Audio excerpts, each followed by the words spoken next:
All right, want to tell a little story here. Thanks for tuning in. This is Mike, and this is called the trucker hat incidents. No, it's called the trucker hat incident. So, did you know in 1980s, Sears didn't just sell appliances and stuff. They tried to buy their way into everything, from real estate to finance. They thought they could package the American dream: a house, a mortgage, washer, dryer, all in one. In 1981, Sears actually bought real estate business called Coldwell Banker, and it was part of a bizarre trend of like companies trying to own the customer journey. That meant a buttoned-up world of real estate brokers suddenly had to answer to a department store with a reputation for selling, like socks and refrigerators and stuff. So fast forward to now, and companies are still doing this, buying their way into industries that they don't understand, but some of it works, some of it doesn't, like Amazon and Whole Foods. It seems to be working. But when I was a kid, my dad actually worked for Coldwell Banker, and he was there right when this happened. And so he was, really sharp guy. He worked really hard. He knew everything about real estate and doing sales in general. He was very good at sales. The company was just bought by Sears. He worked for Coldwell Banker. And he was up for this promotion there right when this happened. And he was passed over by somebody else, and he felt like he was pretty pissed. He didn't, about the whole thing because he was the most qualified, he felt, and he was going to be a big raise, and it was going to help out our lives and everything.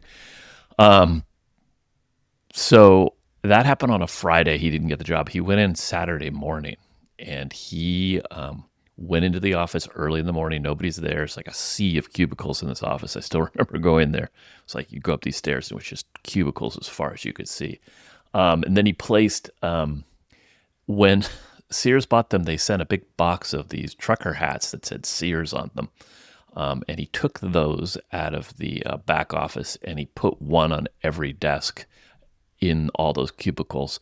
And then he took out the company's stationery, and he wrote a fake letter, and it kind of said, welcome to the new corporate family. Enjoy this complimentary hat.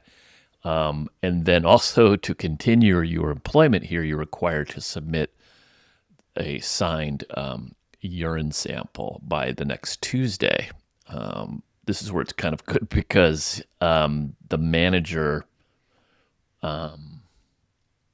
was out of town. And my dad had worked for a medical sales company, so he had a box of these urine sample bottles. And so he put one on every desk, including his own, with the trucker hat and the letter.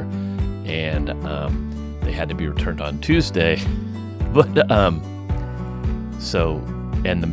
manager was out of town. So when the manager did return, his desk was covered in urine, bottles of urine.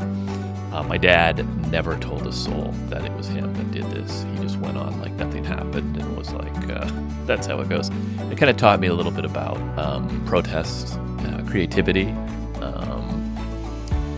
restraint, maybe. I don't know. But